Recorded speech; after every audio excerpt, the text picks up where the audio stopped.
Well, temperatures this afternoon have been pretty warm. We've seen temperatures top off in those middle 80s, and that's actually a couple of degrees cooler than what we typically see this time of year. Definitely cooler than what we saw yesterday. 86 is the current temperature in Dothan, only 83 in Enterprise and Ozark. Abbeville also sitting at that 83-degree mark.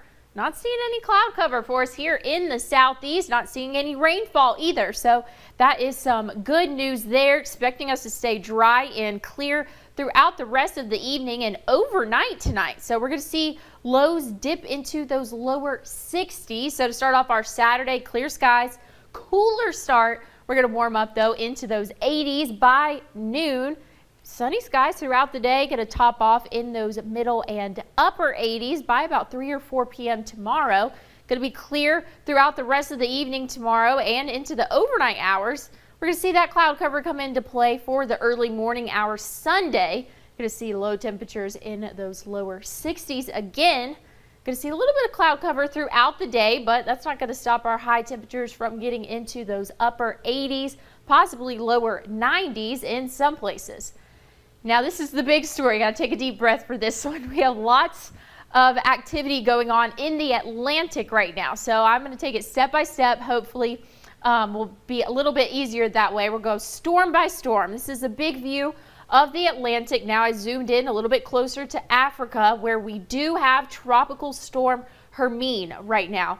Now this is just off the coast of Africa, really expected to stay in the Atlantic, not make landfall anywhere or impact. So another fisherman storm for that one. We do have Hurricane Fiona still. This is still going strong. Category 3 hurricane expected to make landfall tomorrow in the afternoon, but that's going to be in Canada. So once it moves again more towards Canada, it's going to become a post-tropical storm. So still strong storm though up there in the northern Atlantic. But the big story, what everybody here has been talking about, we do have a tropical depression 9 is what they are calling it right now. It is in the Caribbean, expected to strengthen as it moves more towards the west and north. Expected to be a hurricane before it crosses over Cuba, then expected to strengthen even more before it makes landfall somewhere in the state of Florida. So this is not exact. This is not Bible. This is not going to be exactly how this storm is going to form. Again, we're about 5, 6, 7 days out from when we're expecting this system to form. So I'm going to show you two models here. We have the Euro model, which is going to be in blue, GFS in this tan color. So we can see the system starting to form and move. We can see the Euro has it really starting to take a turn, moving through the state of Florida, but the GFS has a little bit more off towards the coast of Florida. It's going to kind of stall out a little bit and then move up there. But you can see the Euro has it going back out into the Atlantic. So we're just going to have to see a little bit closer to time. But nonetheless, if it moves where the GFS is or the Euro, minimal impacts to us here in the Wiregrass. But again, this is Friday. We still have a while to go. Models will change, so definitely still have to keep an eye on that. If you're headed to the beach tomorrow, beach flags are going to be red. Those bays moderate chop. 61 is going to be our average overnight low tonight. I, for one, am very excited for that. Going to see clear skies, sunny skies throughout the day tomorrow. Right around 87 is what I have for our high. Those winds east at 5 to 10 miles per hour.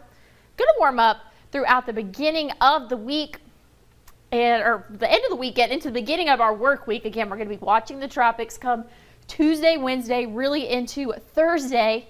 We're going to see those temperatures drop off into the 80s though. Again, lower 80s, I should say. Overnight lows going to be in those 60s. But if you check out Thursday morning, Friday morning, in the 50s. And I can't believe it because it's been so long since I've seen 50-degree temperatures. I know. Yesterday was brutal. And just seeing the 50s, I'm like, oh, this is great. It's going to be nice. We do have, some potential for severe weather on our radar right now, but it's a week away. So what are some things people should be doing right now? You shouldn't be panicking. Everybody knows that. But there are some key things you can do to prep yourself for the potential for severe weather. Definitely. Make sure that you're prescriptions are filled, your kits are updated, you have maybe some gas for, I don't know, different lawnmowers or chainsaws, things like that. That's always good to have no matter what time of year it is. All year round, Yeah. that should always be ready because you never know. But I'm definitely do not need to be panicking right now because these models are They're a week out. they're a week A lot out. can change in a week. They're pretty consistent moving towards the peninsula of Florida or possibly into the Big Bend. So if that happens, we're going to be on the west side, which is the side we want to be on of the storm. So we're looking okay right now, but again, the best thing you can do is honestly check back with us. I'll be here throughout the weekend, and then David will be back on Monday, and we'll keep you guys updated. That sounds good. All right. Emily, Thank you. Thank you.